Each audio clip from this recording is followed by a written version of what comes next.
encefalopatía, estatohepatitis no alcohólica, estaba confundiendo con encefalopatía. La hepatitis viral, como definición, se aplica este término a las infecciones hepáticas causadas por los virus hepatotropos, ya que va a compartir características comunes que van a infectar el hígado y en especial el hepatocito. Vamos a ver acá diferentes tipos de virus. Los virus más comunes de hepatitis A, B, C, D, E, hepatitis G. Y también hay una suerte de virus transmisible por transfusiones, que esto está relacionado básicamente por la hepatitis C, que es el momento donde se ha visto el aumento de casos en pacientes infectados con hepatitis C, eran cuando había transfusiones sanguíneas.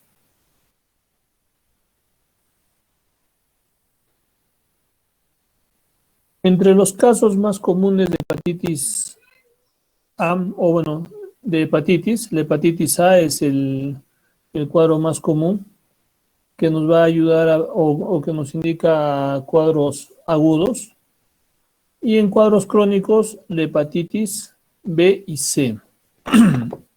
¿Ya? Entonces hay que tomar en cuenta esto porque a la larga los cuadros crónicos son los que van a condicionar a producir mayor comorbilidad, inclusive hepatocarcinomas. Entonces, lo que ustedes tienen que entender es que los tres, bueno, acá ha salido mal los colores, lo vamos a corregir. Los tres grupos de virus que producen o que nos infectamos de forma frecuente es la hepatitis A, la hepatitis B y la hepatitis C. La hepatitis A, cuadros agudos en su gran mayoría, y la hepatitis B y C, cuadros crónicos. La hepatitis A no nos da ningún caso de problemas agudos. Y la ventaja es de que la hepatitis A se autolimita, ¿no? Este cuadro es muy importante para que ustedes tomen en cuenta. En relación a los virus, su incubación en la hepatitis A puede llegar hasta 19 días, inclusive en promedio hasta 21 días algunas bibliografías. Pero en este caso de 15 a 19 días como periodo de incubación. Hepatitis B puede llegar hasta 180 días. Hepatitis C 160 días. La hepatitis D y E 42 y 63 días. En relación a la transmisión, es muy importante porque la hepatitis A, la transmisión es fecal oral. De forma parenteral es muy rara y las otras tampoco condicionan a producir cuadros crónicos, infecciones sexuales, etc. Lo que sí en la parte de hepatitis B y C sí es muy frecuente, relaciones sexuales, relaciones perianales, infecciones crónicas, excepto un contagio fecal oral. Entonces, esto es lo contrario en relación a lo de la hepatitis A.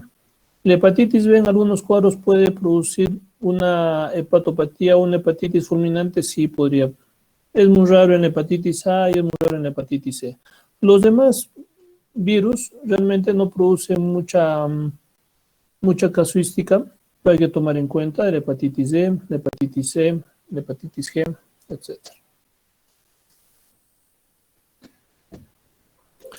¿Qué otros virus podrían condicionar a producir hepatitis o problemas hepáticos? El virus de herpes simple, citomegalovirus, Epstein-Barr, varicela zoster, rubiola, adenovirus, enterovirus, parvovirus, arbovirus. Inclusive acá podríamos aumentar el coronavirus, ¿no? Hemos visto de que hay alteraciones en la función hepática en pacientes con coronavirus. Entonces, también podríamos aumentar ese punto acá como un virus que condiciona a producir problemas hepáticos.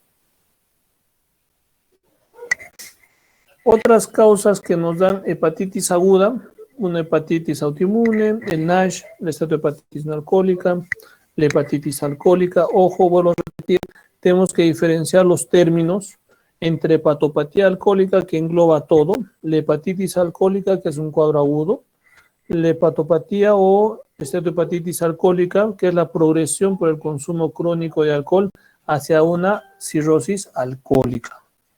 Entonces, esos cuatro términos son muy diferentes. Uno es una progresión del otro y la hepatitis alcohólica pues es algo agudo. Que en la actualidad podemos hablar también de una hepatopatía aguda sobre una crónica, sí, ¿no? Entonces, eso también está de moda. Hepatitis por fármacos, hepatitis tóxica, no solamente fármacos, sino también por, por hierbas. El cuadro clínico, las manifestaciones clínicas según cuadro de hepatitis viral, pueden ser sintomáticos o asintomáticos. ¿Ya? Es un tanto diferente en relación a los diferentes virus. Es importante establecer la etiología. Es importante definir algunos marcadores inmunológicos para, de acuerdo a eso, definir frente a qué paciente estamos.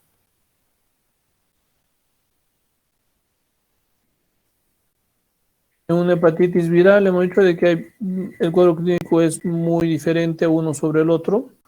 Hay una forma anistérica, sin ictericia. Entonces, que es frecuentemente en niños. Su pronóstico es similar a las formas histéricas. No hay mucha variación. Una forma histérica, una forma de presentación más clásica en algunos pacientes, especialmente en mayores. A mayor edad, mayor posibilidad de producir ictericia. Es importante diferenciar 4 periodos en una hepatitis: un periodo de incubación, prodrómicos o prehistéricos, periodo histérico y periodo de convalecencia.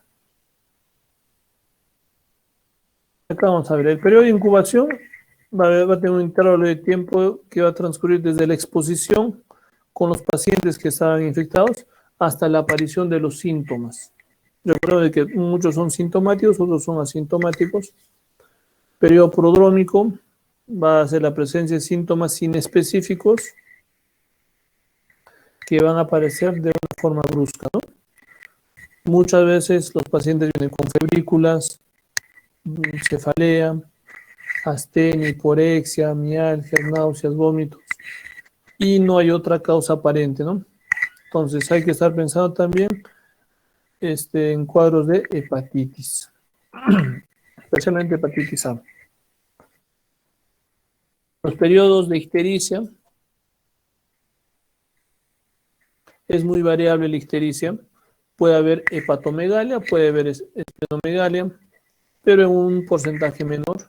Cuando son cuadros muy agudos, normalmente hacen hepatomegalia, esplenomegalia, como cuando hemos hecho las prácticas y hemos hablado de encefalopatía. Hay un hay un tipo de paciente que producen encefalopatías en hepatitis agudas, ¿no? Entonces, y ahí sí puede haber una hepatomegalia mucho más marcada, esplenomegalia consecuente a esto, y también encefalopatías. Manifestaciones extrahepáticas, un rash cutáneo, artralgias, púrpura trombocitopénica, poliesplenomegalia, glomerulonefritis, anemia hemolítica, anemia plástica, síndrome de Guillain-Barré, mononeuritis, pancreatitis aguda, etc. Y el último periodo, el periodo de convalecencia, que va a haber una mejoría gradual del paciente y disminución de toda la sintomatología, ¿no? Acá vamos a ver, de acuerdo a la edad, la evolución de la ictericia. A menor edad, menos riesgo de hacer ictericia, son más anistéricos. Y a partir de los 6 años, 10 años, hace poco tuve una paciente de 12 años con ictericia, aparentemente inclusive con acolia, coluria, parecía un cuadro obstructivo incluso, y el médico del centro de salud de Calca nos manda como referencia, considerando una coleocolitiasis posible, ¿no?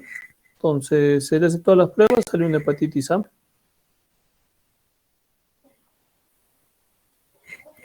Puede haber algunas formas colestásicas, como les comentaba. va a presentar un síndrome clásico colestásico. Muchas veces este periodo se hace prolongado con un poco de prurito. En algunos casos puede ser muy intenso, una ictericia marcada, coluria, acolia. Entonces la acolia normalmente nos ayuda a diferenciar si es una obstrucción biliar o no es una obstrucción biliar, ¿no? Entonces, cuando hay un síndrome colestásico intrahepático muy marcado, entonces puede haber una acolia en los pacientes que puede llegar inclusive hasta ser acolia varias semanas, ¿no? La hepatitis fulminante, que es una insuficiencia hepática aguda grave, y esta va a condicionar a producir una disfunción hepática severa, donde debe estar acompañada de encefalopatía, trastorno de la coagulación, que son los marcadores bien importantes, con un TPINR de 1.8 o por encima de 1.8 para definir una falla hepática aguda o una insuficiencia hepática aguda. En el perfil laboratorial, ¿qué es lo que tenemos que tomar en cuenta? Las transaminasas, TGO-TGP, bilirrubina, sulfatasa alcalina, GGTP o gamma-glutamil, 5-nucleotidasa, urobilinol. Esto más para un patrón colestásico, es más un patrón hepatocelular relacionado a una hepatitis y función o pruebas de función sintética a nivel hepático o marcadores de función hepática, ¿no? Como el TPINR, hipoalbuminemia, la albúmina disminuida más TPINR son buenos marcadores de función hepática, ojo, hipoglicemia, acidosis láctica, hiperamonemia, que va a condicionar a producir encefalopatía si esto es muy severo. Evolución y pronóstico. El pronóstico es bueno en la mayoría de los casos. Los criterios de curación es la normalización de las aminotransferasas para definir que el paciente está curado, ¿no? El riesgo de hepatitis fulminante es muy variable, pero no llega más allá de un 1%. El riesgo de cronicidad depende del tipo de virus, de la edad, el estado de inmunocompetencia también del paciente. Ojo, en la parte de la cronicidad vamos a ver de que los que llevan más a cronicidad son la hepatitis C y la hepatitis B. Incluso hepatocarcinoma hablamos. ¿La edad es importante? Sí. En relación a la hepatitis A no hay mucho problema porque eso se autolimita. La hepatitis B y C sí es importante, especialmente la hepatitis B, que el tipo de contagio es vía vertical también, madre-hijo. Cuando se infecta a una persona de niño a hepatitis B, la posibilidad de que haga un problema crónico y un hepatocarcinoma es mayor. La posibilidad de que un adulto se infecte con hepatitis B, la posibilidad de que haga cuadros crónicos y hepatocarcinomas es disminuido. ¿Ya? Entonces hay que tomar en cuenta eso. Y el estado de inmunocompetencia, eso sí va a condicionar bastante la evolución del paciente. El tratamiento, de acuerdo al tipo de hepatitis, ¿ya? De acuerdo al tipo de hepatitis que vamos a estar diagnosticando en el paciente. La hospitalización es muy raro, excepto en algunas complicaciones o complicaciones tardías como cirrosis, ascitis, hepatocarcinomas, etc. No es necesario aislar al paciente. Hay que dar una dieta equilibrada, 3.000 calorías, dieta balanceada con hidratos de carbono, proteínas y grasas, etc. Y la abstinencia de alcohol en cuadros agudos y crónicos también de hepatitis viral. En el caso de hepatitis B, C, se potencian a mayor exposición de alcohol. Si tiene el paciente hepatitis B, C, la progresión es mucho más rápida. La posibilidad de hacer hepatocarcinomas es alta, entonces hay que tomar en cuenta. En relación a la profilaxis, las medidas, es importante tomar medidas para interrumpir la forma de transmisión. La hepatitis A hemos dicho de que la transmisión es fecal-oral, medidas higiénicas es importante. no compartir útiles de aseo en hepatitis BC, ni transfusiones, ni instrumentos médicos, en el banco de sangre. Ahí es donde nosotros normalmente nos podemos contagiar. Aunque ahora los test, los tamizajes para pacientes que están donando sangre es mucho más riguroso, ¿no? La profilaxis puede ser pasiva con inmunoglobulinas o activa mediante la vacunación de hepatitis A o hepatitis B, dependiendo del tipo, que es las dos vacunas que tenemos. No hay vacunas para hepatitis C ni las demás, ni los demás tipos de virus.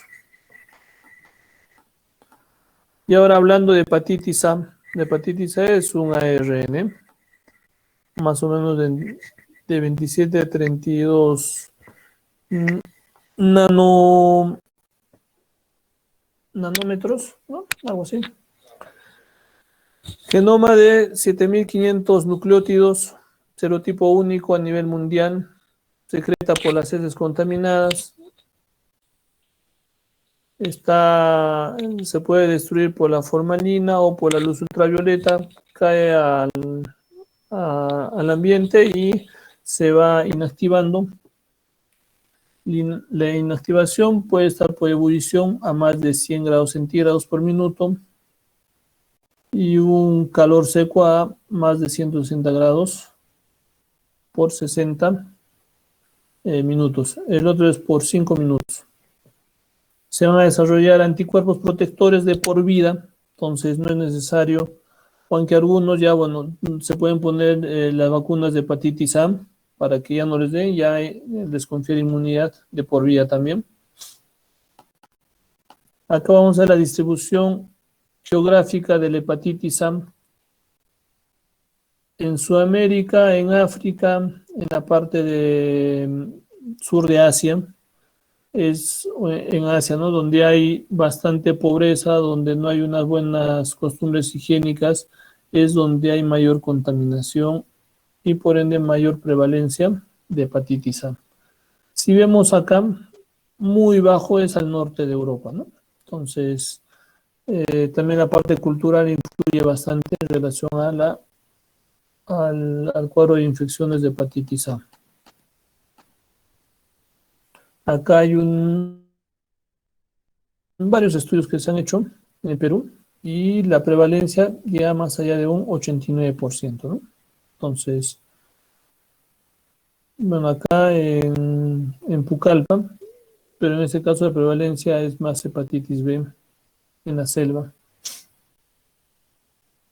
La hepatitis A, vamos a ver, de acuerdo a la clasificación al grupo etario, la ictericia va a estar más presente a mayor edad. Entonces, a mayores de 6, 14 años, aumenta el riesgo de hacer ictericia. Las formas clínicas son muy poco comunes. Es muy raro de que haya una hepatitis fulminante o una hepatitis colestásica. Entonces, pero a mayor edad podríamos haber más colestásica, pero fulminante es muy raro, a no ser que haya algún otro factor más agregado a este proceso de hepatitis, ¿no? El periodo de incubación, hemos dicho, puede ser de 15 a 19 días, en promedio 4 semanas, en promedio, pero puede extenderse inclusive hasta el día 50 de incubación. Entonces, hay una fase prodrómica, hasta el séptimo día puede durar, una fase ictérica, dura usualmente entre 1 a 3 semanas, es más prolongada en las formas colestásicas, no evoluciona a cronicidad, puede haber cursos bifásicos, recidivantes, o incluso puede prolongarse hasta 15 meses en algunos casos, ¿no? Pero muy raro. Acá vamos a ver, para hacer el diagnóstico de hepatitis A, vamos a tomar anticuerpos antihepatitis A. Estos pueden estar presentes hasta el sexto mes inclusive. ¿Y cuál es el IgM para hepatitis A, ¿no? El IgG nos indica ya posterioridad en relación a la exposición a hepatitis A. Y para definir el cuadro viral o la carga viral, podemos hacer un PCR para hepatitis A. Entonces, ¿qué es lo que se eleva? El TGP, lo que hablábamos, y en las prácticas también hemos relacionado, ¿no? Un aumento mayor de la TGP en relación a la TGO, lo primero que pensamos es cuadro viral, hepatitis, hepatitis A, hepatitis B, hepatitis C, etc. En nuestro medio, hepatitis A, si es un cuadro agudo, si es un cuadro crónico, hepatitis B o C. Si el paciente tiene otras comorbilidades, si es paciente nefrópata, suponiendo que va a entrar en hemodiálisis, vamos a estar viendo algunas otras causas en hepatitis C, ¿no? Entonces hay que tomar en cuenta eso. Aproximadamente al sexto mes empieza a bajar el IgM antihepatitis A, entonces y empieza a aparecer el IgG, ¿no? Entonces, y el antihepatitis A puede estar presente más allá de 12 a 15 meses sin ningún problema. Y la ictericia y los síntomas pueden estar a partir del séptimo día, ¿no? Entonces, es importante. Hay varias vacunas para hepatitis A, las dosis de acuerdo a la edad, y se sugieren 3 dosis en la primera, en Jabrix, de 0, 6 y 12 meses, y el Bacta, 0, 6 y 18 meses, ¿no?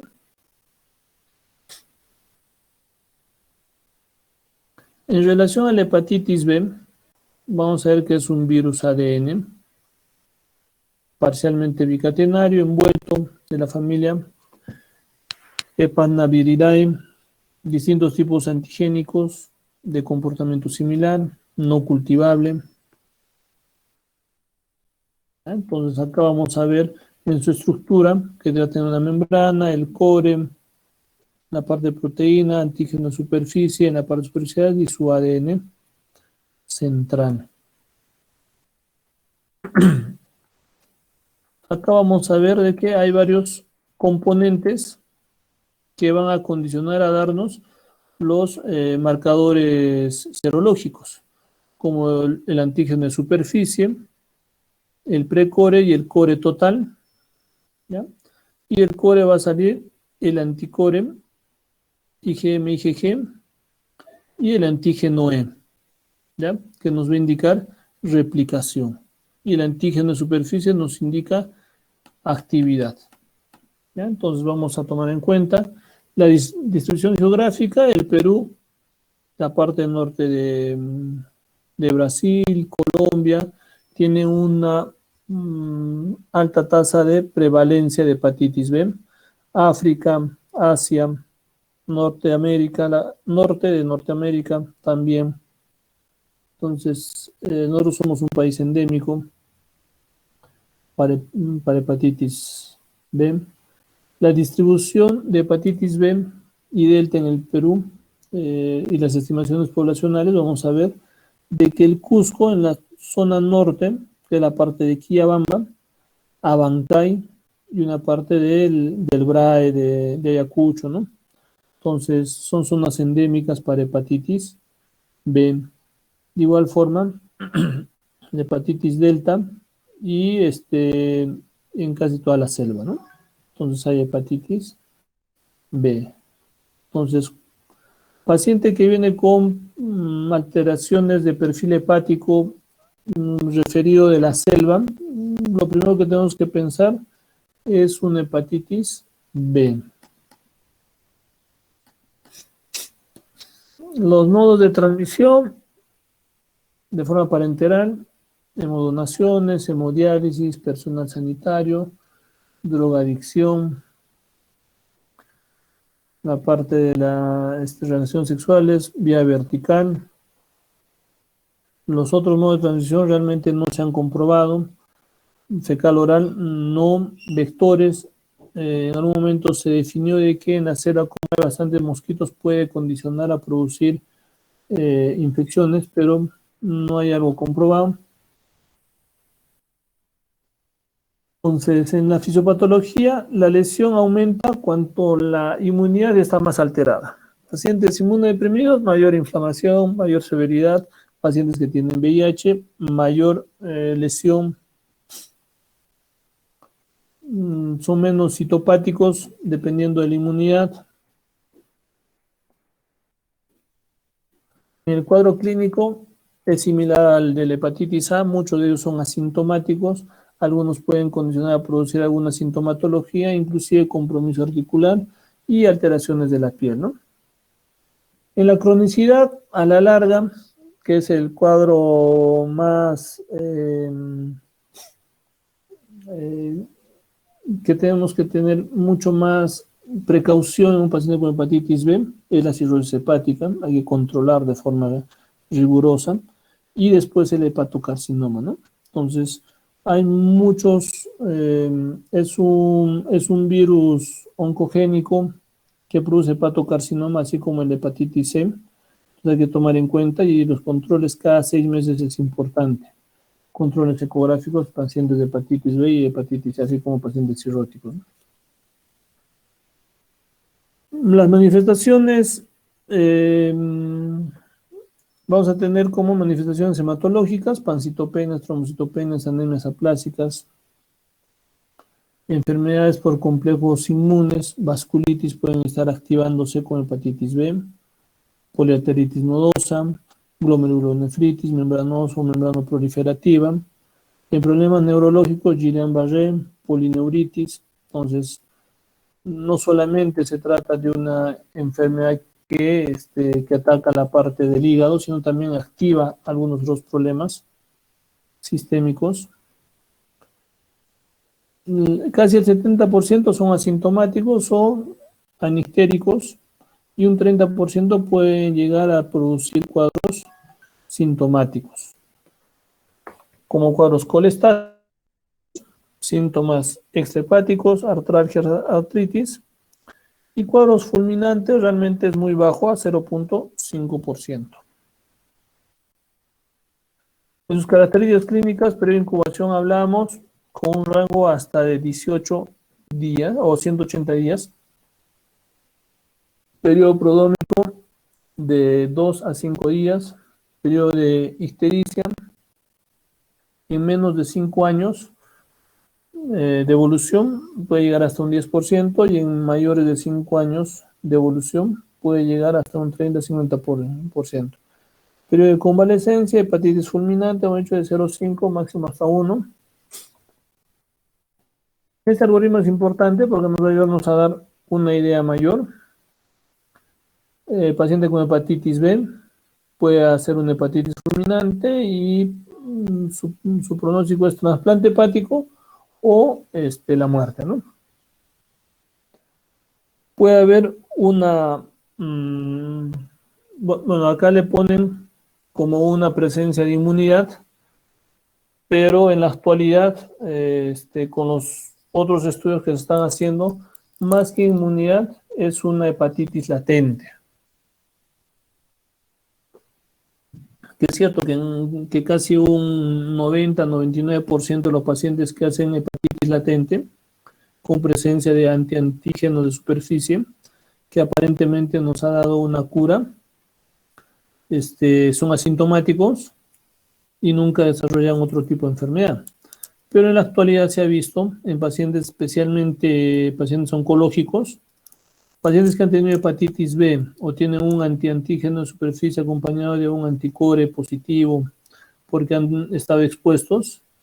Bueno, hay varios estudios donde se les ha dado terapia para el problema oncológico, ha habido una inmunosupresión y se ha activado el virus, ¿no? Entonces, idealmente no es de que estaban sanos, sino de que estaba con una hepatitis latente. Entonces hay que tomar en cuenta este punto. Lo otro es una infección persistente, donde va a llegar a producir una cirrosis o una hepatitis crónica que a la larga también produce cirrosis y hepatocarcinoma, ¿no? Entonces, que son las complicaciones más frecuentes. Y ya que hepatocarcinoma, igual. Este cuadrito es muy importante porque nos vamos a ver cómo es la progresión y cuándo aparecen los marcadores de hepatitis B. Vamos a ver de que primero de que el TGP está mucho más alto que la TGO. La TGP mucho más alto que la TGO. El antígeno de superficie nos indica actividad y el antígeno E nos indica replicación. Entonces, en este periodo inicial va a haber un antígeno E y un antígeno de superficie, e incluso el antígeno E se manifiesta mucho más en cuadros de hepatitis con cepa salvaje. En este caso puede haber ictericia y puede ser el paciente sintomático, que en su gran mayoría son asintomáticos los pacientes con hepatitis B. El antígeno de superficie está presente. Hasta el sexto mes podemos encontrar un anticore IgM positivo que nos indica agudeza y ahí empieza a disminuir y empieza a aparecer el IgG anticore total. IgG anticore o el anticore IgG, ¿no? Y a partir del sexto mes puede o no aparecer el antígeno de superficie, que es el factor protector de la hepatitis B. ¿Ya? Y el anticore total va a aparecer siempre, toda nuestra vida.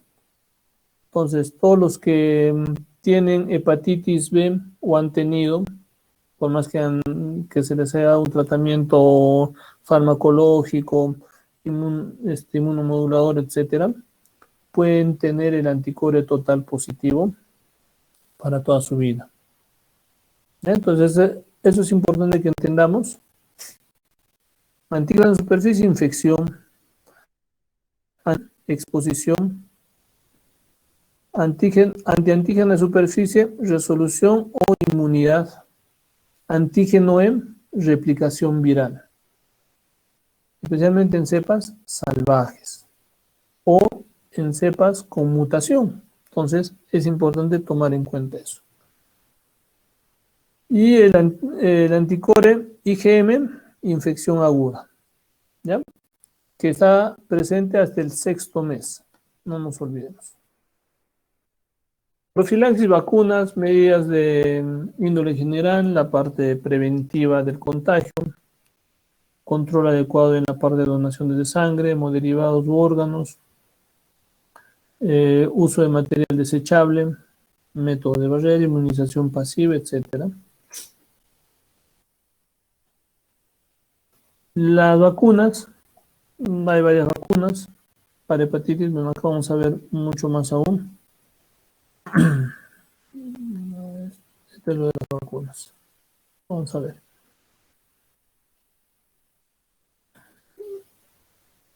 Acá nomás, ¿ya? Una de las primeras vacunas ha sido aprobada en 1982.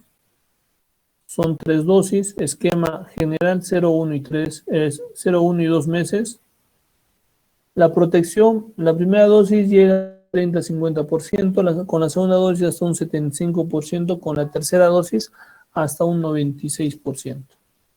Disminuye en ancianos y en pacientes que tienen enfermedades inmunosupresoras, como VIH, enfermedades renal crónicas, cirrosis, diabetes, obesos, fumadores. ¿A quiénes se tiene que poner de rutina en la actualidad de acuerdo a normativa nacional desde que nacen y completar la vacunación de 0, 1 y 2 meses? Antiguamente era de acuerdo a las posibilidades, hasta los 18 años era elegible poner o no. Y en pacientes que nunca se les ha puesto ningún tipo de vacuna y tienen más allá de 18 años y tienen alto riesgo, como trabajadores de salud, pacientes en hemodiálisis, múltiples parejas sexuales, los que están en las cárceles o en las correccionales, trabajadores sexuales, también se les tiene que vacunar para hepatitis B. ¿Se puede hacer un test pre-vacunación? Sí, pero es costo-beneficio. Entonces, para ver cómo están, o un test post-vacunación de 1 a 2 meses después de la última dosis, para ver los antiantígenos de superficie que nos ayudan a dar la protección inmunológica, ¿no? Estos son los esquemas de vacunación de forma rutinaria. Entonces, se puede dar 0,16 o 0,12 y de protección acelerada cuando ha habido exposición directa, 0 al día 7 y al día 21. Y en pacientes inmunodeprimidos se puede dar 4 dosis, 0, 1, 2, 6. Y en algunos casos, como en protección rápida, dependiendo del dosaje de anticuerpos, se puede dar un refuerzo, inclusive a los 12 meses. La hepatitis C tiene 6 genotipos asociados a transfusiones de sangre o drogadicción, mayor riesgo de cronicidad, inclusive mucho más alto que la hepatitis B. Paciente que se diagnostica hepatitis C se puede erradicar hasta un 40% con tratamiento. Puede darnos menos de un 1% una hepatitis fulminante, que sea necesitar trasplante hepático o el paciente puede llegar a fallecer. Si hay una infección persistente, vamos a ver cómo va la evolución de las aminotransferasas. Y esto, cuando la evolución es muy leve, inclusive la evolución hacia cirrosis puede llegar pues hasta 80 años, ¿no? Puede llegar a una cronicidad hasta un 20% y llegar a ser cirrosis. Incluso hasta un 4% puede llegar a ser hepatocarcinoma, ¿ya? ¿Cuál es el diagnóstico final? El paciente fallece o se le tiene que hacer trasplante hepático. Lo que sí tenemos que entender es de que los pacientes con hepatitis B, hepatitis C son mucho más ordenados que un paciente alcohólico. Paciente con problema de alcoholismo crónico, el riesgo de que se le haga un trasplante hepático y haga un rechazo al trasplante es mucho más alto. Por eso las limitaciones para pacientes cirróticos de causa alcohólica para trasplante hepático es muy limitado. Pero en pacientes con hepatitis B, hepatitis C sí hay mayor chance de cura, ¿no? De la cirrosis, pero siempre hay una recidiva posible por hepatitis B o hepatitis C y se le tiene que dar tratamiento permanente. Periodo de incubación con un rango de 2 a 26 semanas, de 6 a 7 semanas. Periodo prodrómico hasta el 5.º día. Periodo de estado de ictericia, realmente es leve, menos del 20%. De ahí el periodo de convalescencia y una hepatitis fulminante, muy raro, en un paciente con hepatitis C. ¿Por qué tiene la cronicidad? Porque el virus tiene frecuentes errores en la replicación y hay una aparición de mutantes que produce mayor inflamación. Y la respuesta inmune es ineficaz frente a los mutantes. El virus se asocia a células e inhibe la apoptosis y hay una reacción inmunopatológica, ¿no? Permanente de un círculo vicioso que produce mayor inflamación. Entonces, vuelvo a repetir, la TGP es la que está mucho más alta en hepatitis viral. Puede haber sintomatología, sí, pero la gran mayoría son asintomáticos. ¿Y cómo detectamos? Un PCR para ver anticuerpos de hepatitis C y también ver el ARN de hepatitis C. Entonces, normalmente llega a ser un problema crónico con la presencia de anticuerpos de hepatitis C permanente hasta el diagnóstico y el tratamiento. Virus de hepatitis delta, que va relacionado bastante a hepatitis B. Acá vemos de que no tiene una cápsula el virus delta y por eso se acompaña o se hace ayudar del virus de la hepatitis B con su antígeno de superficie que lo rodea su ARN. La distribución geográfica, acá vemos en nuestra selva peruana, pues hay presencia de hepatitis D o delta. Vamos a ver de que hay un problema mayor cuando hay una coinfección hepatitis B, hepatitis D. Hepatitis D solo puede llegar a la cronicidad y hepatitis B, hepatitis D puede llegar inclusive a producir cuadros mucho más severos. Entonces, en la coinfección, enfermedad aguda severa, bajo riesgo de infecciones crónicas, y en la superinfección de hepatitis delta, usualmente desarrolla infecciones crónicas, alto riesgo de enfermedad hepática crónica severa, lo que no ocurre cuando hay una coinfección de hepatitis B, hepatitis delta. Igual, en sus curvas, vamos a ver de que el antígeno de superficie y la presencia de hepatitis D van a condicionar a producir un cuadro más agudo. Y posteriormente hay la presencia de antiantígeno de superficie dependiendo del cuadro y de la tolerancia del paciente, ¿no? Y en una superinfección vemos de que los antígenos de hepatitis delta pues se hacen permanentes.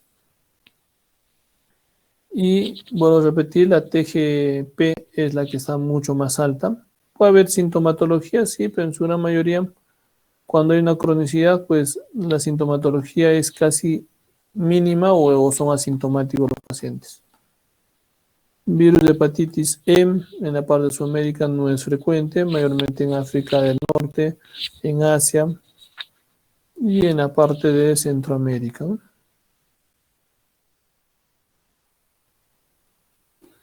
Características clínicas, virus citopáticos, síntomas parecidos al de la hepatitis A, pero en hepatitis A severa, alto riesgo de muerte en mujeres embarazadas,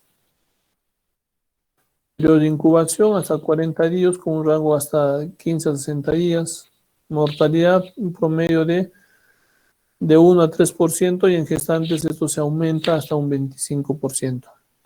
Severidad de la enfermedad se incrementa con la edad y secuelas crónicas realmente no hay reportes o los reportes son muy aislados. El curso serológico, vamos a ver de que igual llega a la cronicidad con el IgG positivo y el IgM inicial desciende después de la semana 10-11 aproximadamente de exposición.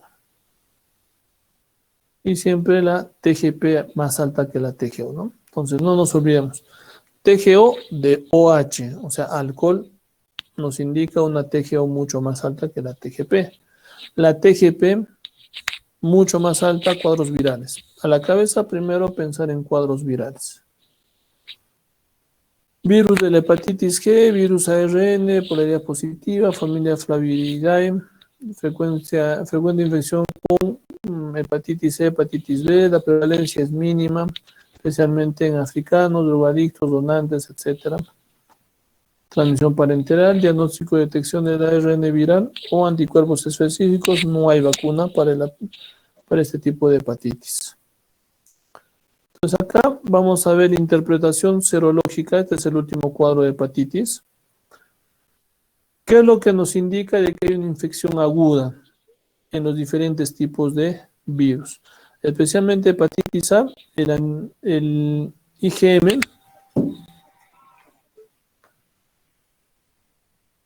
A ver chicos, un ratito.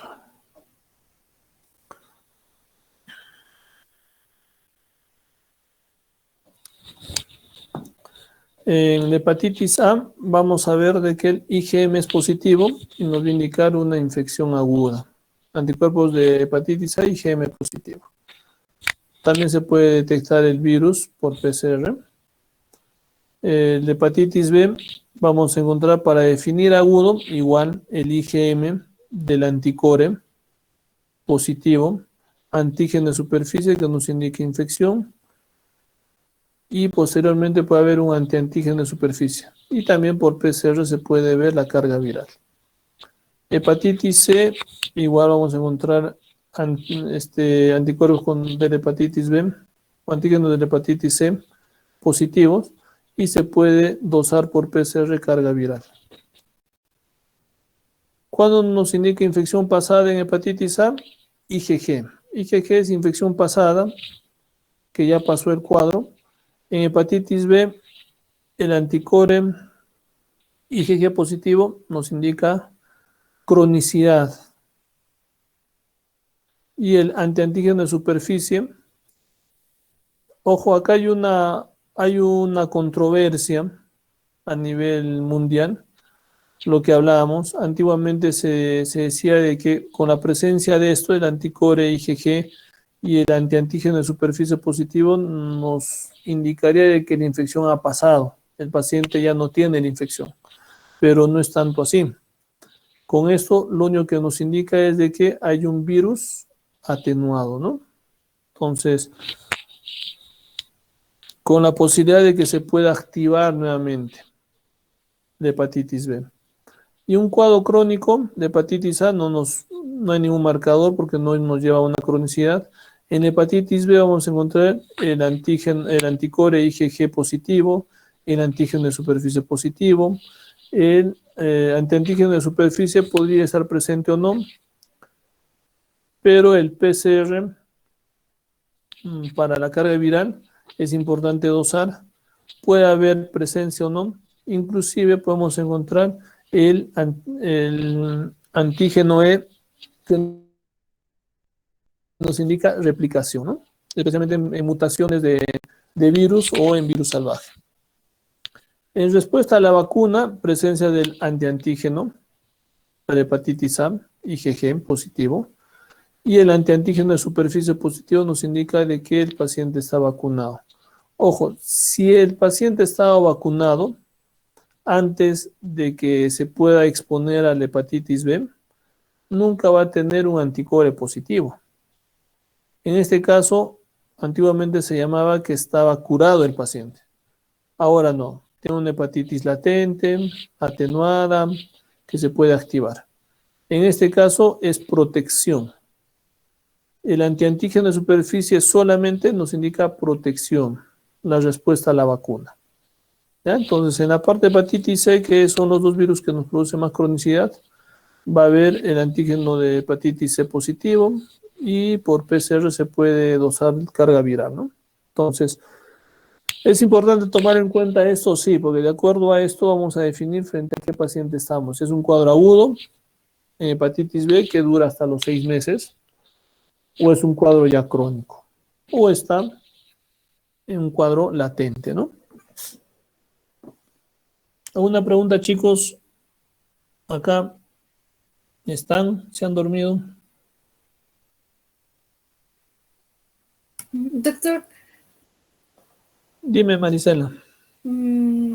hay algo que leí y decía que el antígeno core no era un marcador serológico. Entonces, ¿cuándo lo busco o dónde lo voy a encontrar? No entendí muy bien eso.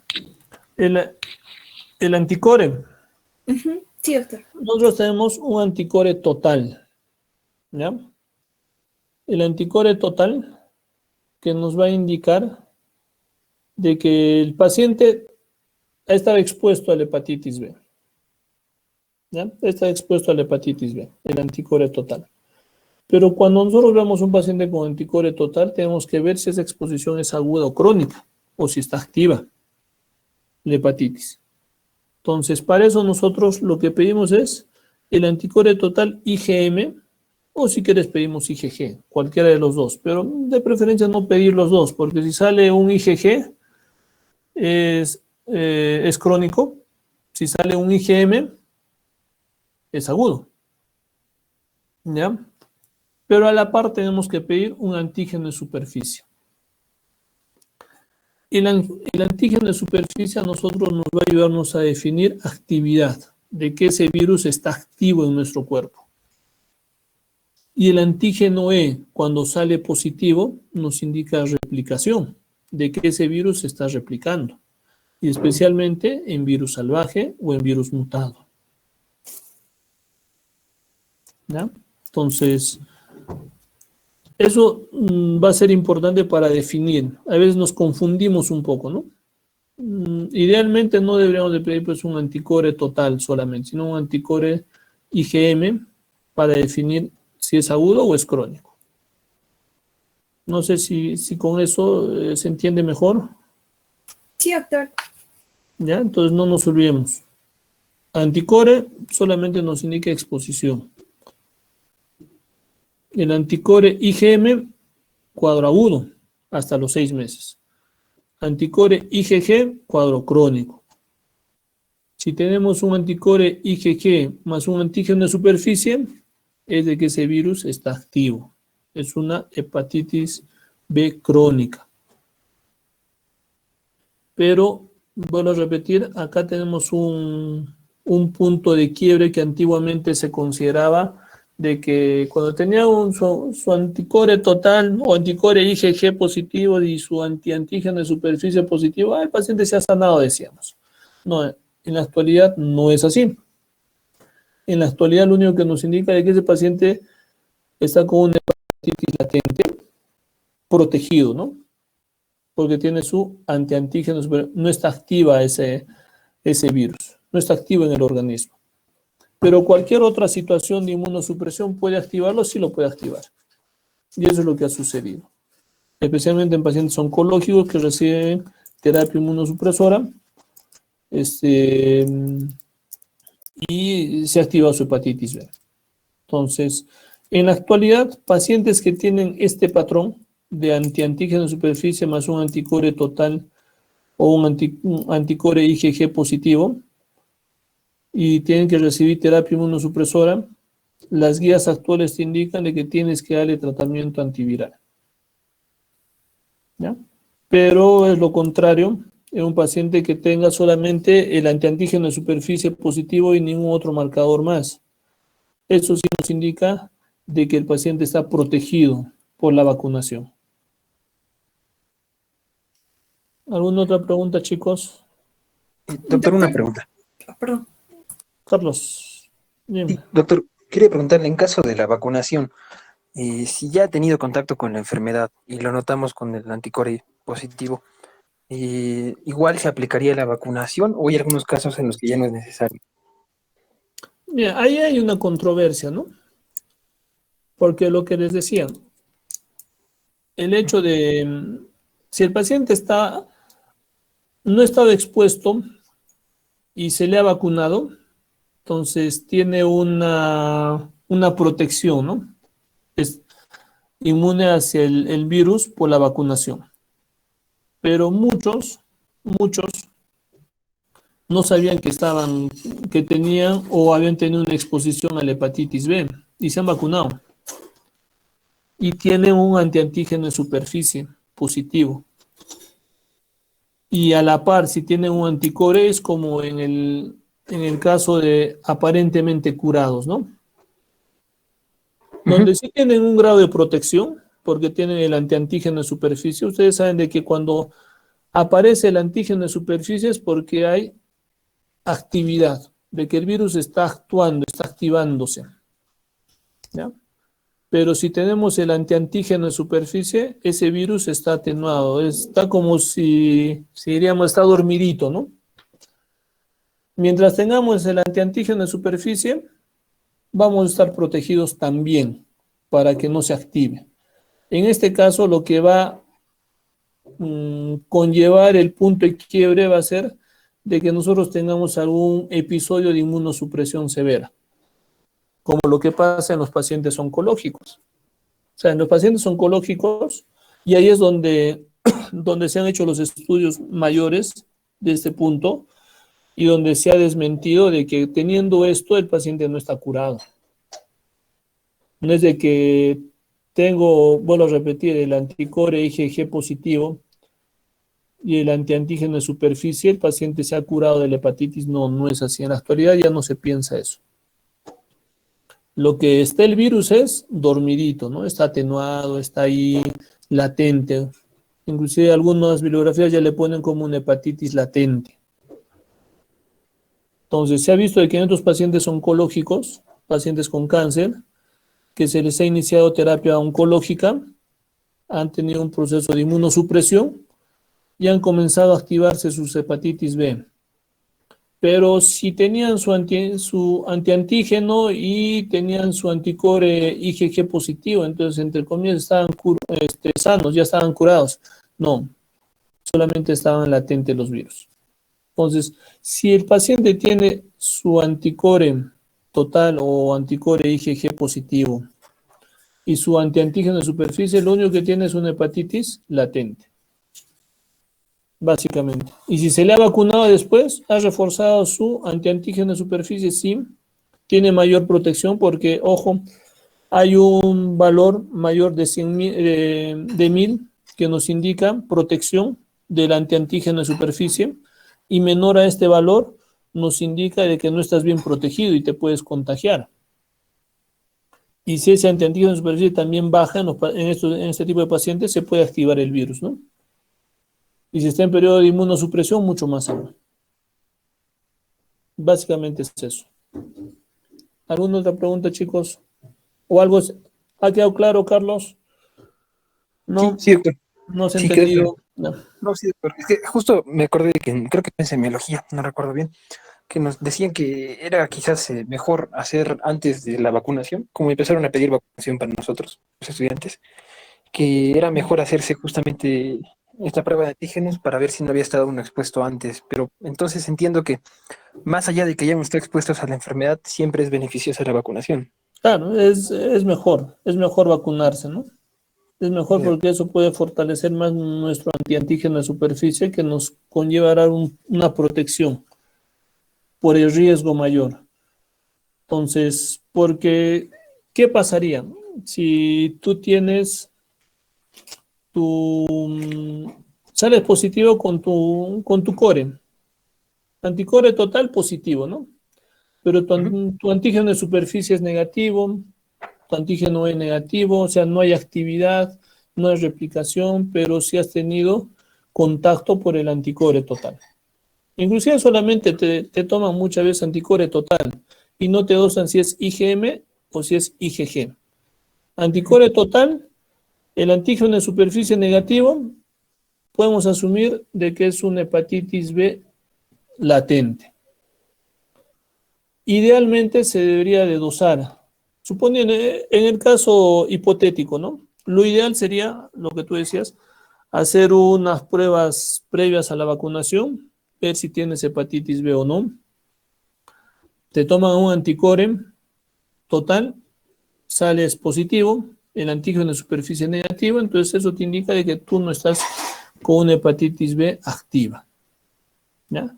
Después de eso deberías de dosarte tu antiantígeno de superficie para ver si tienes un grado de protección o no. Si está por encima de 1000, te indica de que sí tienes protección. Inclusive ahí no sería ni necesaria la vacuna, porque ya tienes tu antiantígeno con un valor adecuado de protección.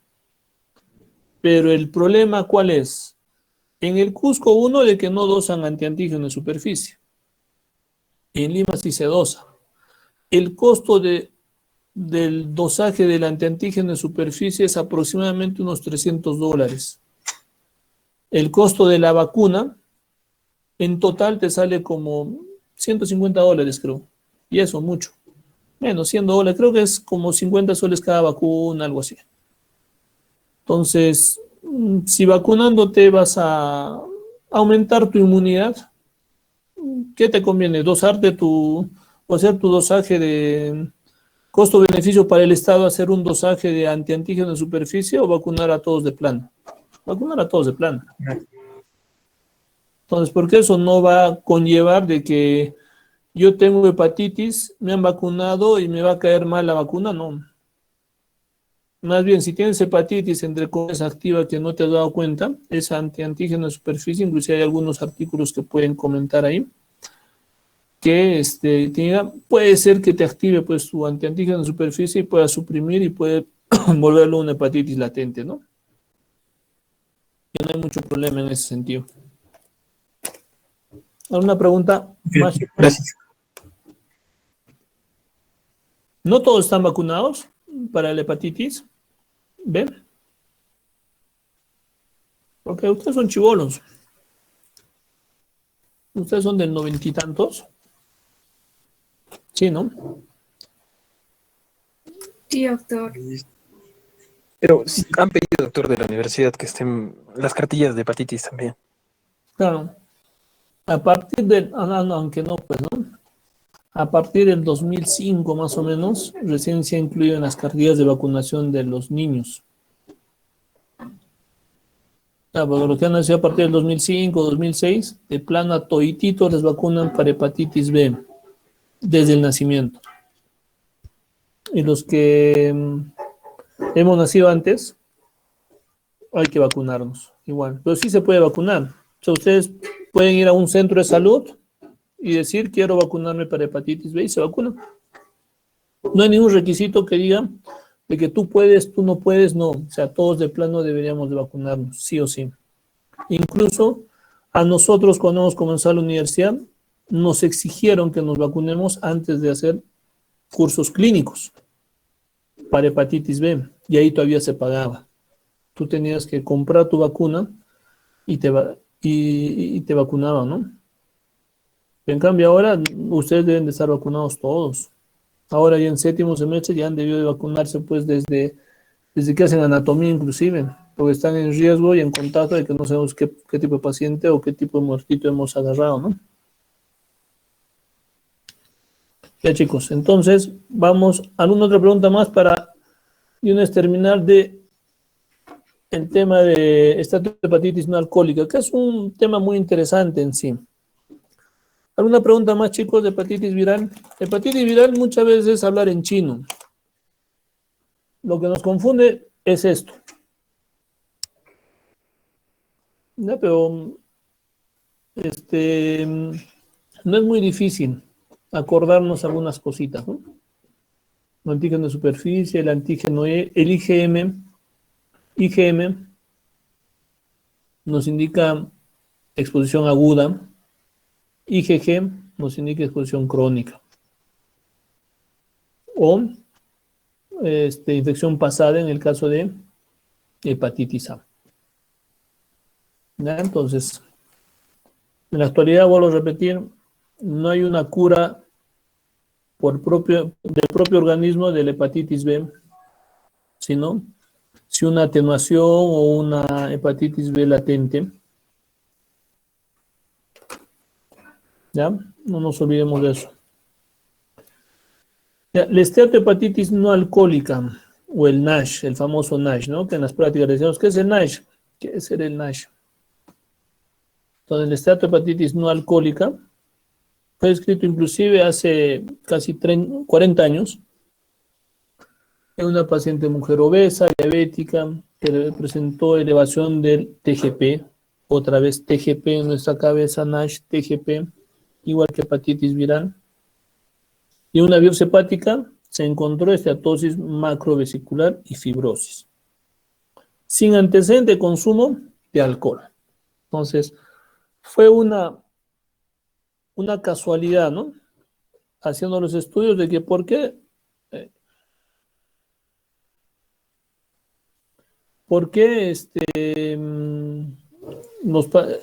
los pacientes que no tenían consumo de alcohol y eran obesos, diabéticos, etcétera, empezaron a hacer cuadros de fibrosis hepática. Entonces, como concepto, son complicaciones microinflamatorias producidas por esteatosis hepática persistente. Se ha caracterizado por la esteatosis hepática, por inflamación de diferentes grados y la producción de fibrosis. Incluso hay algunos hallazgos semejantes a una hepatopatía alcohólica sin ingesta o sin ingesta significativa de alcohol en este tipo de pacientes. Vamos a ver de que va a incluir varios tipos de lesiones, entre ellos la esteatosis hepática simple, una esteatosis hepática no alcohólica y una cirrosis hepática criptogénica. ¿Ya? Entonces es importante tomar en cuenta eso.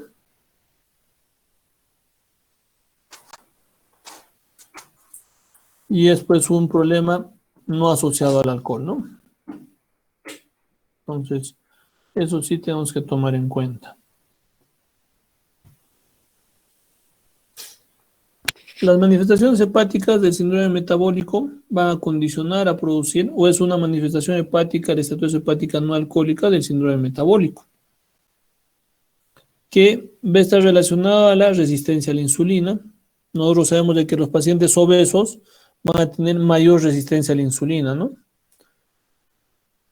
Por ende va a haber un hiperinsulinismo, diabetes tipo 2, obesidad, en pacientes con obesidad, dislipidemia, hipertensión, etcétera, especialmente trigliceridemias o un HDL disminuido menos de 40.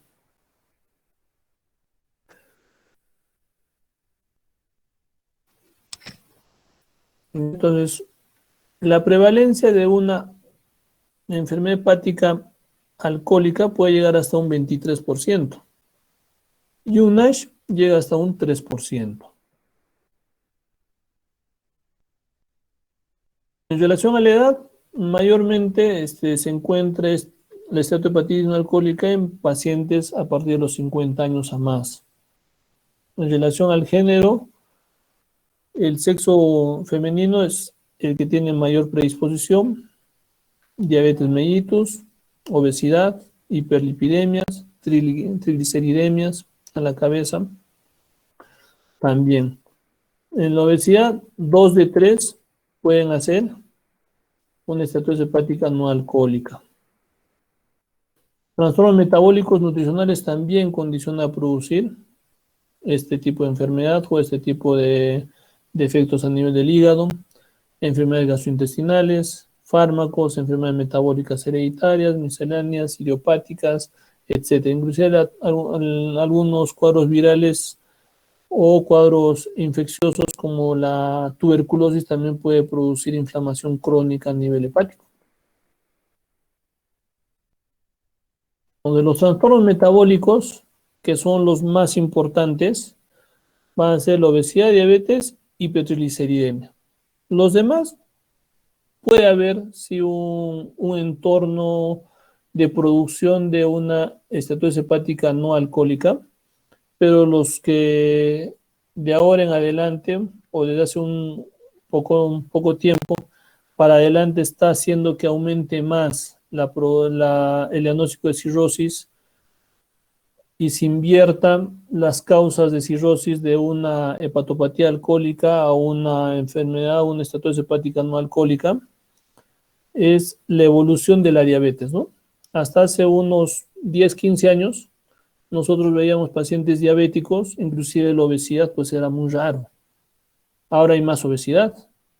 Pacientes diabéticos eran de tiempo de evolución de 5 años, 7 años. Ahora tenemos pacientes diabéticos de 20, 25, 30 años. Y por ende es una complicación de la diabetes también de esteatosis hepática no alcohólica. La hipertrigliceridemia de igual forma que va relacionado a la nutrición, ¿no? Entonces, ¿es importante tomar en cuenta esto? Sí.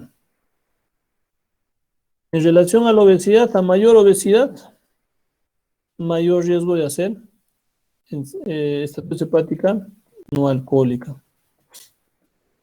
Algunas enfermedades gastrointestinales, como el bypass y ayuno ileal o ayuno colónico, síndrome de intestino corto, y ahí está relacionado lo que es la nutrición, gastroplastías, derivaciones biliopancreáticas, pacientes con celiaquía, enfermedad inflamatoria intestinal, también son algunas de las patologías que pueden condicionar a producir esteatosis hepática no alcohólica. Estos son los fármacos que también condicionan esteatosis no alcohólica, la cabeza amiodarona, los estrógenos corticoides, nifedipino y los demás que son menos frecuentes, ¿no? Enfermedades hereditarias, bueno, en nuestro medio no encontramos mucha enfermedad hereditaria que pueda condicionar esto, pero son las más comunes a nivel macro, a nivel mundial. La beta-lipoproteinemias, hipobeta-lipoproteinemias, galactosemia, tirosinemia, enfermedad de Wilson, síndrome de Weber-Christian, también son patologías no muy frecuentes en nuestro medio, pero sí hay que tomar en cuenta. Entonces, ya hay algunos agentes que condicionan también la producción de una esteatosis hepática no alcohólica, como el síndrome del aceite tóxico, o sea, el aceite requemado también condiciona esto, el mal uso del aceite, de los aceites también, diverticulosis yeyunal con sobrecrecimiento bacteriano, síndrome de Reye, hígado graso del embarazo, cirrosis infantil, lipodistrofia de miembros, hepatitis C, o sea, puede exacerbar los cuadros de esteatosis hepática no alcohólica, que a la larga van a llegar a una cronicidad, ¿no? Entonces, en la esteatosis hepática no alcohólica hay una teoría de doble impacto. Uno, el primero es la resistencia a la insulina, que va a haber acúmulos de ácidos grasos libres y una esteatosis simple.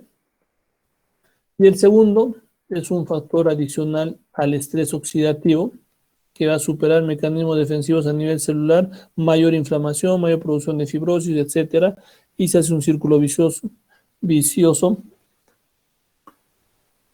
Va a haber una alteración de las vías proinflamatorias y proapoptóticas, donde va a condicionar a producir esteatosis hepática y una progresión hacia la cirrosis, ¿no?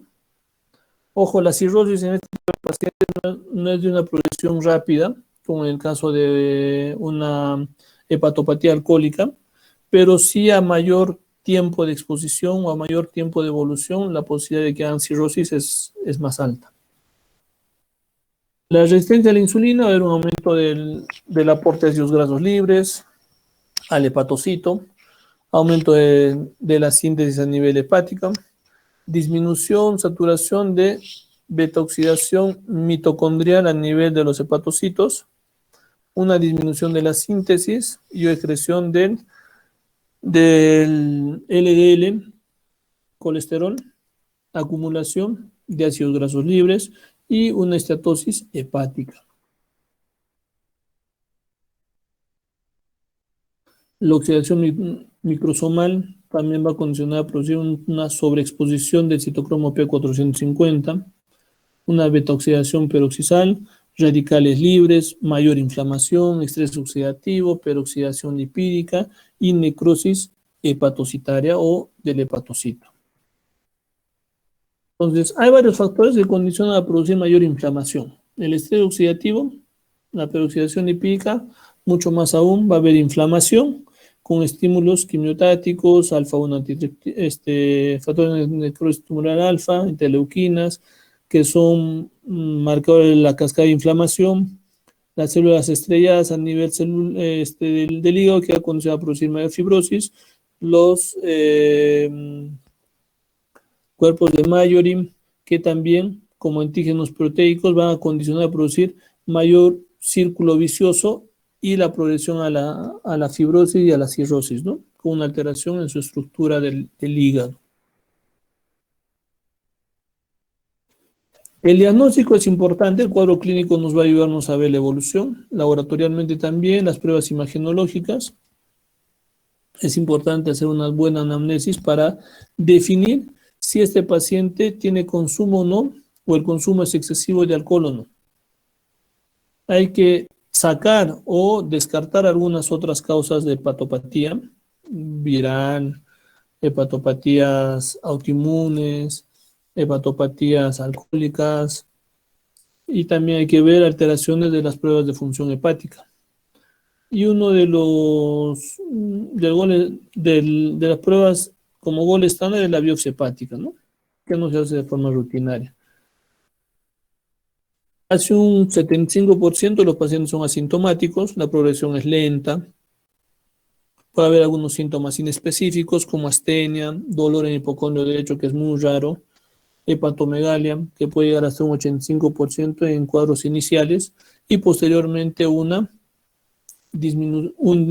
fibrosis y una disminución del tamaño del hígado que llega a ser cirrosis hepática. De todos los pacientes con esteatohepatitis no alcohólica, pueden llegar hasta un 10% a ser cirrosis. Vamos a ver que la elevación de las transaminases es un punto muy importante. La TGP es más que la TGO. Este valor va a estar alto, pero va a estar menos de 5 veces más su valor normal.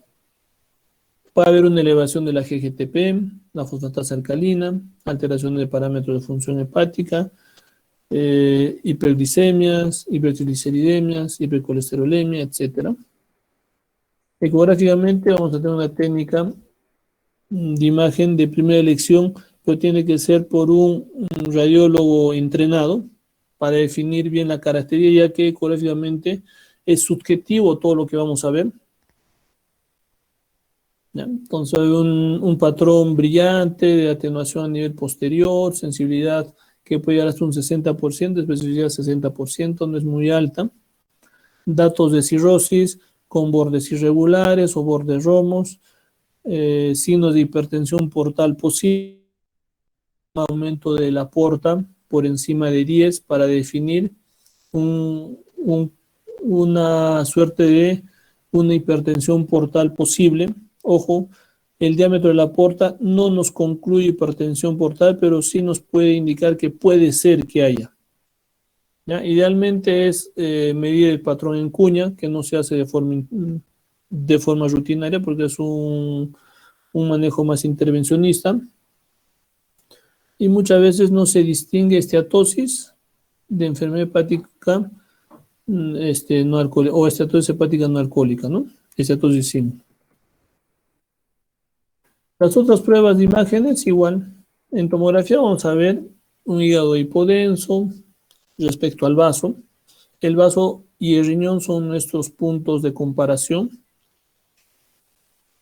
Y también va a haber algunos vasos intrahepáticos aumentados, correlación de valores de atenuación con grados de esteatosis. La resonancia magnética, especialmente en T1, vamos a ver una secuencia de una técnica eco de gradiente del hígado. Idealmente sería poder hacer una espectroscopía por resonancia, inclusive utilizando carbono 13, ¿no? Esto nos ayuda a ver inclusive a dar una estimación semi-cuantitativa del grado de esteatosis hepática que pueda tener el hígado. Las resonancias tienen mejor sensibilidad y especificidad para definir y catalogar la característica del hígado. La biopsia hepática establece el diagnóstico de certeza. Va a haber esteatosis macrovesicular, balonización hepatocitaria, necrosis, hialina de Mayori, en los cuadros de Mayori, megamitocondrias, núcleos glucogenados, infiltrado inflamatorio polinuclear, fibrosis, pericelular, perivenular, portal, a nivel de puentes porta. En la fase de la enfermedad, puede haber una fase de la enfermedad y una gravedad de las lesiones en relación a la biopsia. Y esto nos indica frente a qué paciente estamos, ¿no? Cuál es el compromiso que tiene. Entonces, estas son imágenes de la biopsia, donde hay alteración de las estructuras. Va a haber una clasificación en relación a la biopsia, la clasificación de Brunt. Vamos a tomar en cuenta especialmente los estadios de fibrosis y vamos a ver de que los que tienen mayor estadio 3, 4, son los que tienen mayor alteración y mayor riesgo de mortalidad inclusive. Y acá, bueno, vamos a ver la balonización de acuerdo a los grados de actividad, leve, moderado y grave, y los grados de esteatosis, ¿no?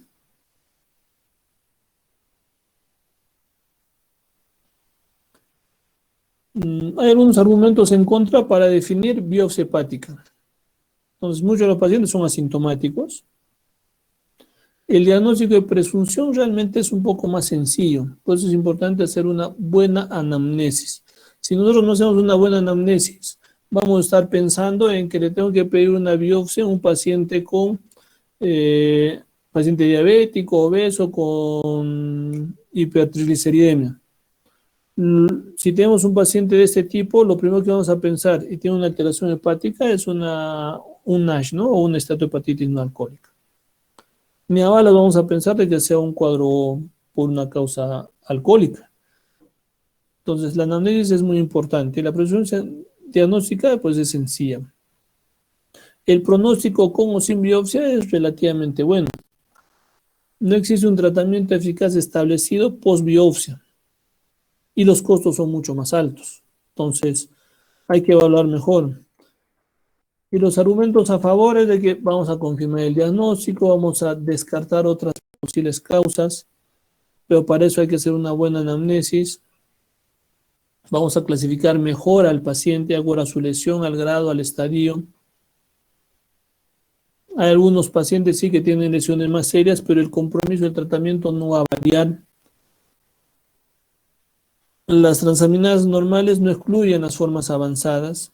Hemos dicho en la práctica, muchas veces los pacientes tienen un compromiso mayor de la fibrosis hepática y la producción del perfil hepático pues es casi, entre comillas, normales, ¿no?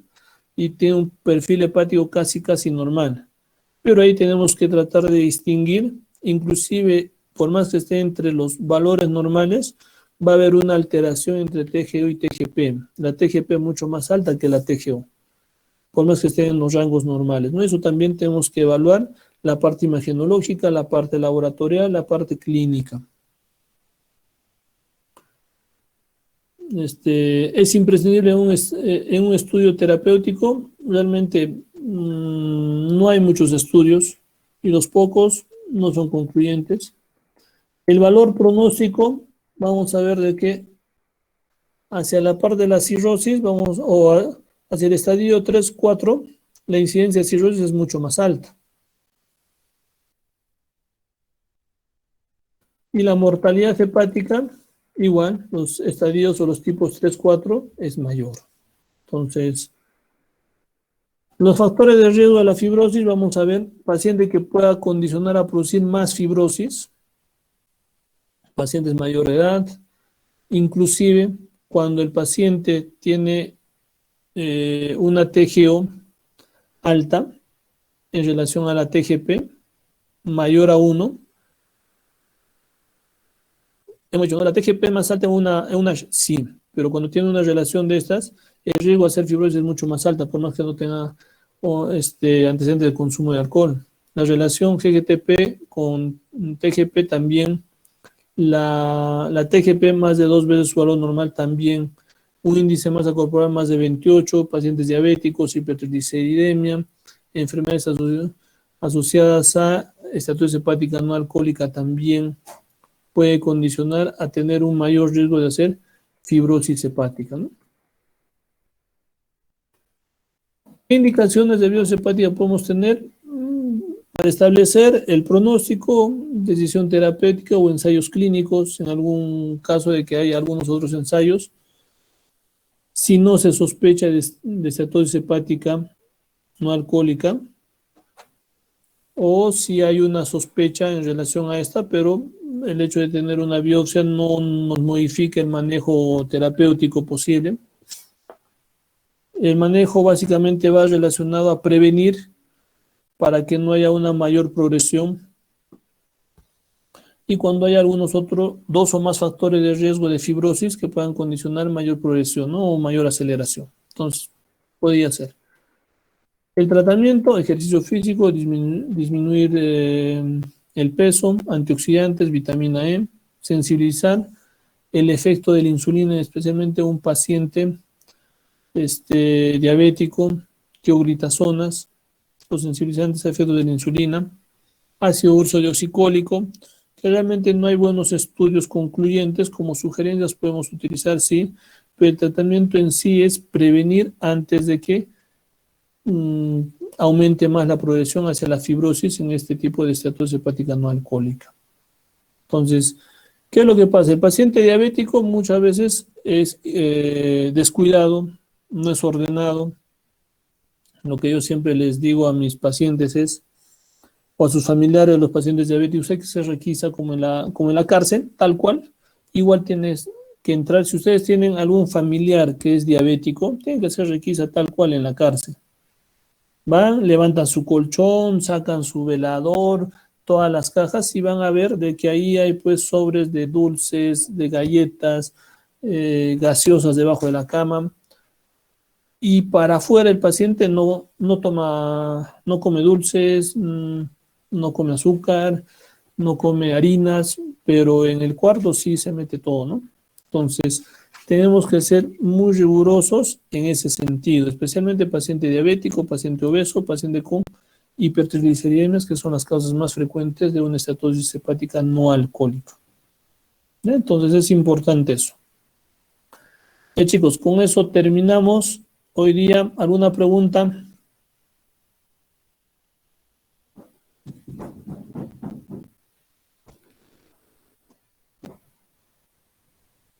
No creo que se han dormido. Seguimos, doctor. ¿Siguen despiertos o siguen soñando? Estamos despiertos, doctor. No, doctor. Yo creo que los únicos que están despiertos es Carlos y Marisela. Me han dicho en la facultad de que tenemos que tomar pantallazos con las cámaras prendidas.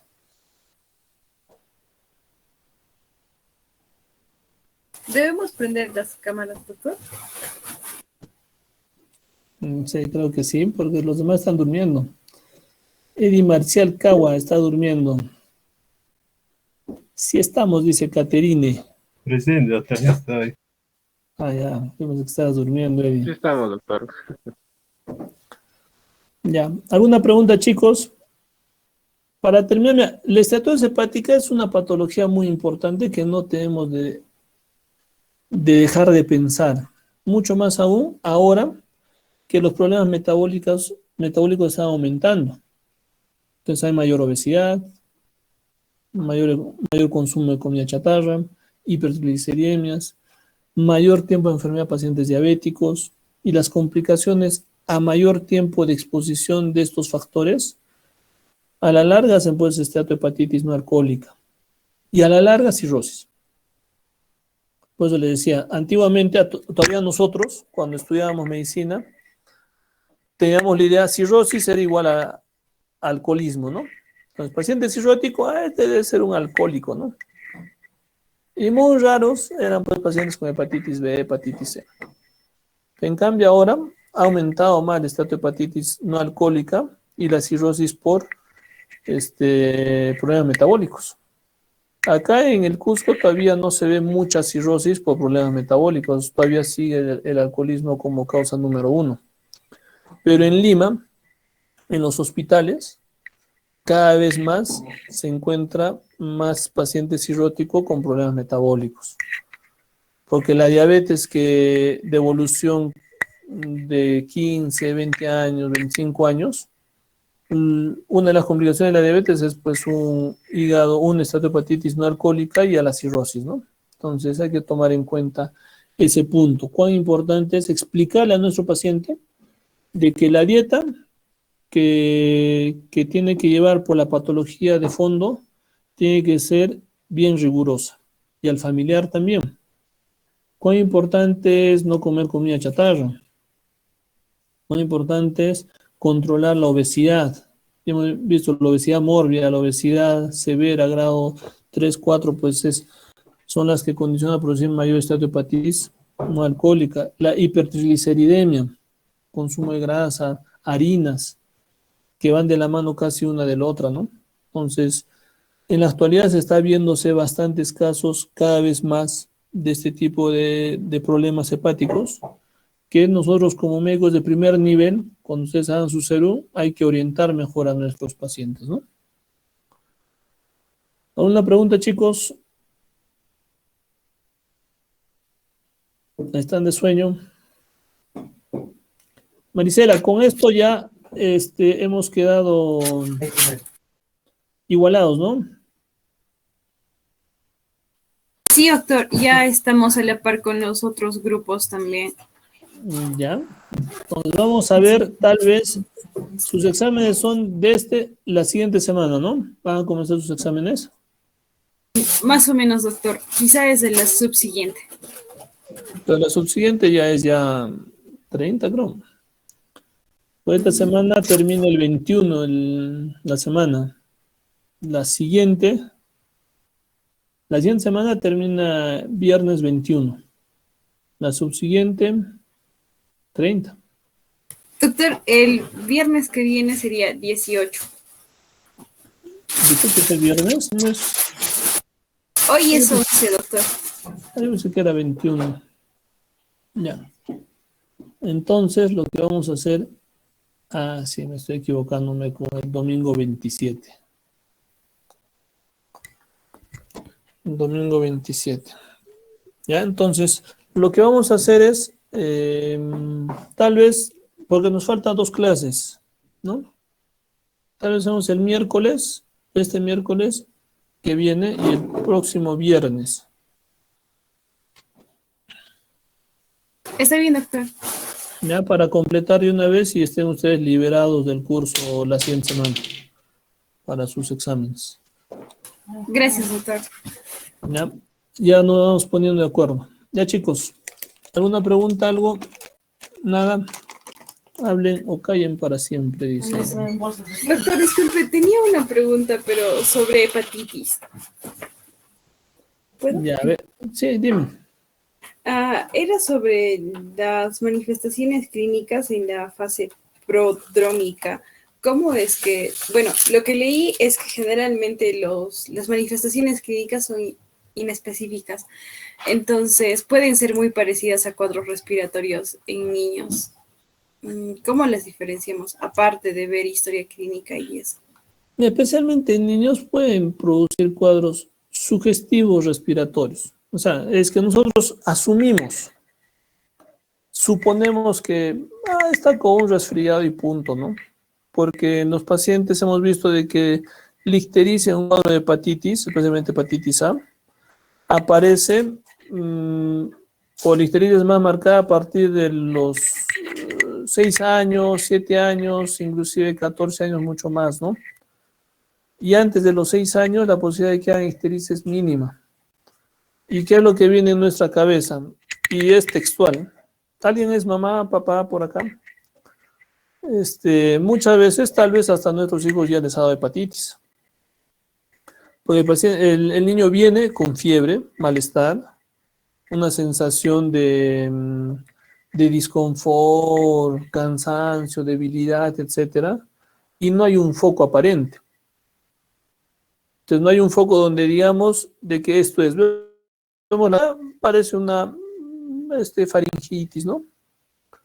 Una amigdalitis leve, o hay cierto eritema a nivel de amígdalas, y no encontramos otra cosa más.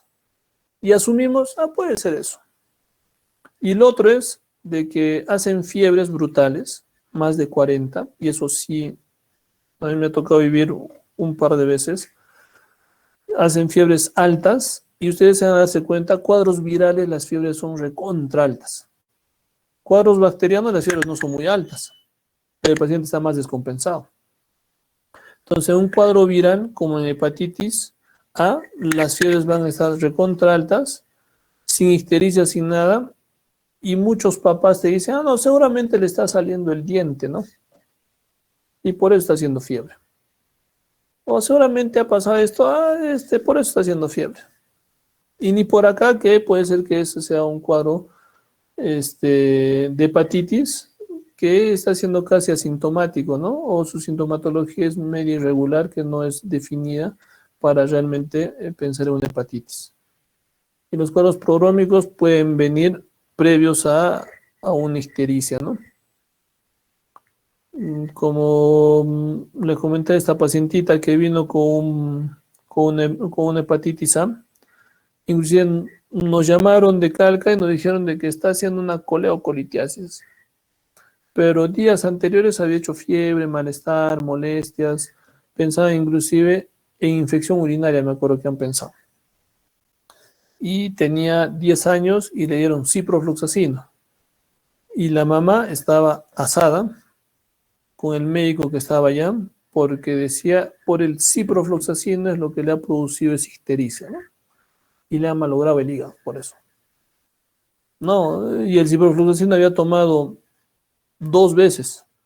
Entonces, es muy irregular la sintomatología prodrómica, ¿no? En los pacientes, especialmente pediátricos, que no está bien definido o no es muy bien marcado, ¿no? Básicamente eso. ¿Algún comentario más, Marisela? ¿Algo? No, doctor. ¿O algo más? ¿O no ha quedado muy claro? Algo más, chicos, para de una vez que se vayan a dormir, tengo que seguir chambeando. Doctor, una última pregunta, por favor. Ya, Maricela, dinos. Los cuadros que se han producido por el virus de la hepatitis A, leí que habían un tipo de hepatitis fulminante. Sí, una falla hepática aguda o hepatopatía aguda fulminante. Es muy raro. Dime. Bueno, lo que quería preguntar es en qué tipo de pacientes o qué tipo de pacientes van a ser más susceptibles a desarrollar una hepatitis fulminante. Pacientes que tienen algún grado de inmunosupresión. Algún tipo de inmunosupresión pueden hacer hepatitis fulminante. Pero en sí es como al azar. La posibilidad es mínima, recontra mínima, de que haya una hepatopatía aguda fulminante por hepatitis A, pero sí puede ser el caso. Es muy discutible cuál es el perfil del paciente exacto que nos va a dar este tipo de hepatitis A. Pero cuando hay mayor inmunosupresión, se exacerba más el cuadro. El paciente se descompensa más y puede hacer una falla hepática mucho más rápido, ¿no? Porque sus defensas están bajas. Entonces, básicamente es el punto, ¿no? Pero es muy raro. Realmente en hepatitis A es muy raro. Por eso lo que nosotros tenemos que hacer es, cuando vemos un paciente con hepatitis A, si clínicamente no encontramos gran cosa, y también se van a darse cuenta más o menos, a partir de junio, julio, agosto hasta octubre casi, septiembre, octubre, aparece la hepatitis A y de ahí disminuye. ¿Por qué? Porque en tiempo de lluvias, entre comillas, es donde se lava todo y se hace más higiénico hasta nuestras casas, ¿no? Los que no barren el patio, conviene que haya tiempo de lluvias porque la lluvia lo lava su patio. Porque si no, hay mayor contaminación y el riesgo, ustedes saben de que el contagio de hepatitis A es fecal oral. Posiblemente no es muy frecuente en la ciudad, pero sí es más en el campo, ¿no? Y en el campo donde hacen sus deposiciones, afuera de la casa.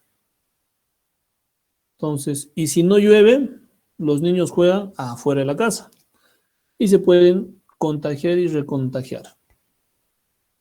Entonces, pero si llueve, se lava todo el patio y por ende hay menos riesgo de infecciones. Por eso desde ahora ya está viendo hepatitis A.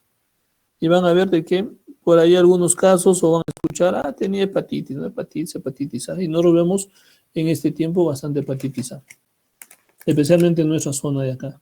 En Lima es un tanto diferente. En Lima no llueve mucho, más está marcado el frío y el verano. Entonces, pero en casi todo el tiempo hay hepatitis A, ¿no?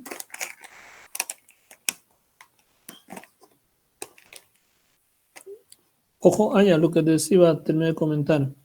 Paciente que es diagnosticado de hepatitis o tenemos la impresión que puede ser, hay que dosarle un perfil de coagulación, un TPINR más. El TPINR nos ayuda a ver evolución de severidad para ver si está llegando a ser una falla hepática. La parte clínica también. Entonces, cuando nos damos cuenta de que ese hígado no funciona, cuando hay un trastorno de la coagulación con un INR mayor a 1.8 o una hipoluminemia también. ¿Ya? Y clínicamente, que el paciente esté teniendo hematomas, que esté teniendo sangrado nasal, o epistaxis, o gingivorragia, o hematuria, o algún tipo de sangrado espontáneo. Ya eso nos indica de que sí el paciente puede ser que esté haciendo una falla hepática aguda o una hepatitis fulminante. El tratamiento de una hepatitis fulminante es trasplante hepático, si no se muere el paciente.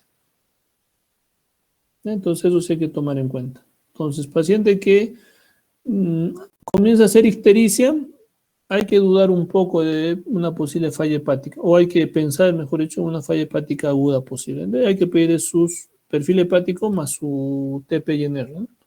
Su TPINR está normal, su perfil hepático está recontra alterado, no hay problema, le damos sintomáticos y esperamos un par de semanas para hacer un nuevo control de perfil hepático, a no ser que tenga la sintomatología que hemos dicho de sangrado, equimosis, etcétera, que se le va a hacer un dosaje anterior. Si no, no hay problema. No hay por qué preocuparse. ¿Ya? ¿Alguna otra pregunta? Doctor, Lorena, dime. doctor, buenas noches. Doctor, una consulta, y en caso de una esteatosis hepática no Hepatitis alcohólica, no alcohólica. ajá, en ese caso, doctor, el daño en caso de un tratamiento, ya sea por hipertrigliceridemia o hipercolesterolemia, ¿el daño al hígado es reversible? Ayuda bastante. Mejora estupendamente, ¿no? El hecho de controlar la hipertrigliceridemia, el hecho de controlar la diabetes, donde no hay una resistencia a la insulina o mayor acúmulo, una producción de hígado graso por la hipertrigliceridemia, la obesidad. Es un círculo vicioso si nosotros no nos damos cuenta. No solamente una diabetes mal controlada, sino la obesidad condiciona a producir resistencia a la insulina. Entonces, y eso hemos visto de que produce una inflamación a nivel hepático. Si controlamos el peso, si controlamos y explicamos al paciente cirrótico o diabético, mejor dicho, que tiene que controlarse bien su glucosa y no estar ahí falseando, ¿no? De que hoy día me meto la tranca con todo, gaseosa, pasteles, estoy, y mañana no como casi nada de dulces, y total mi glucosa se va como que regular solito, más los antidiabéticos, a regularse mejor, y pasado mañana tengo mi control con el médico y voy a salir con mi glucosa en 120. Y el médico me va a felicitar. No, pero esos aumentos y descensos de la glucosa hace que la insulina haya produzca una alteración mayor. Y en esos periodos empieza a haber inflamación hepática. Entonces es importante hacerle tomar conciencia al paciente, los controles adecuados, el tratamiento de una hipertrigliceridemia de forma adecuada. También ayuda a disminuir la esteatohepatitis no alcohólica. Sí, ayuda bastante bien. ¿Alguna Ya, otra doctor, muchas pregunta? gracias. ¿Algo más, chicos, chicas? Chicos, chicas, aún. ¿Nada? Ya. Entonces nos vemos la siguiente semana, el miércoles. ¿Ya? ¿Alguna Ya, pregunta? Chicos, ya nos vemos entonces. Buenas noches.